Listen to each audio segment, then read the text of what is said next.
Donc ici, nous allons calculer A égale à 1 moins 3 pi moins racine de pi moins 3 au carré plus 4 moins 2 pi. D'accord? Donc pour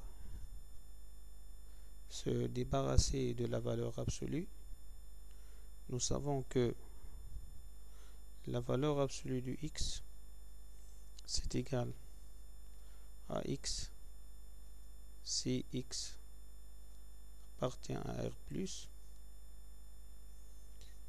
et c'est égal à moins x si x appartient à R moins. C'est-à-dire si x qui se trouve à l'intérieur de la valeur absolue est un nombre positif, donc automatiquement c'est égal à x. Si le réel qui se trouve à l'intérieur de la valeur absolue est négatif, donc la valeur absolue c'est égal à moins x. Exemple, la valeur absolue de racine de 5 par exemple, c'est égal à racine de 5 parce que racine de 5 est positif.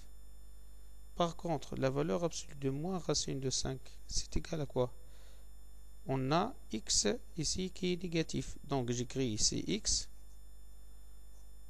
mais en ajoutant moins devant. Parce que si x est négatif, la valeur absolue, c'est égal à moins x. Puisque x est égal à moins racine de 5, donc la valeur absolue, c'est égal à moins racine de 5 qui est égal à racine de 5 pour avoir une valeur absolue toujours positive. Donc c'est égal à quoi? Donc ici, quel est le nombre qui se trouve à l'intérieur de la valeur absolue? Donc nous avons 1 moins 3pi. Donc c'est clair que 3pi c'est égal à 3,14 à peu près. Donc 1 moins 3pi c'est négatif. D'où la valeur absolue c'est l'opposé. C'est l'opposé, c'est-à-dire normalement c'est moins 1 moins 3pi. Donc ça c'est x et ça c'est moins. Ça c'est x et ça c'est moins. Parce que x est négatif. 1 moins 3pi est négatif. D'accord? Moins. On a ici racine de pi moins 3 au carré. Rappelons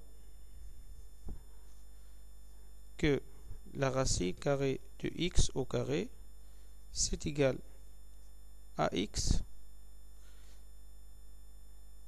si x positif, ou c'est égal à moins x si x négatif.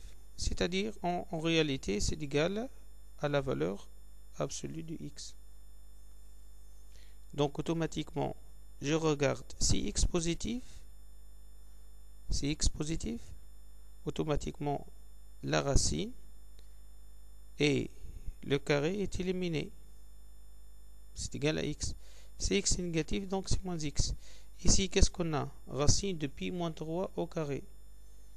Donc, pi moins 3, c'est positif. Parce que pi, c'est à peu près égal à 3,14. Moins 3, c'est positif. Donc, puisque c'est positif ici, donc la racine de x au carré, c'est égal à x, c'est-à-dire pi moins 3. D'accord? Maintenant, plus 4 moins 2 pi, qui est égal, donc ici, le signe du moins, bien sûr, je dois inverser les signes ici. Donc c'est égal à moins 1, plus moins fois moins, c'est plus 3pi,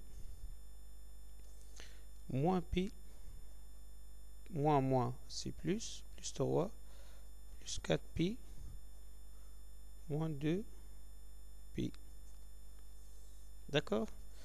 Donc, faisons la somme des réels sans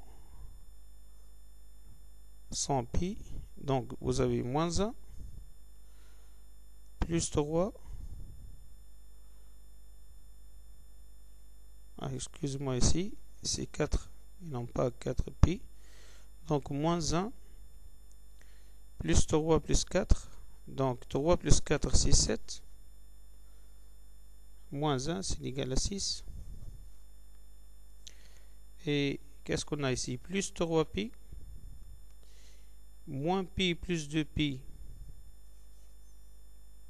moins 2pi, c'est moins 3pi, plus 3pi, c'est 0. Donc, c'est égal. Donc, d'où A égale à 6. A, c'est égal à 6. Pour éliminer la racine carrée, donc on a racine de x au carré, c'est égal à la valeur absolue de x. Et la valeur absolue, comme on a dit, si x est positif, alors la valeur absolue c'est égal à x. Et si x est négatif, la valeur absolue c'est égal à moins x. Donc ça c'est très important. Donc à retenir par cœur.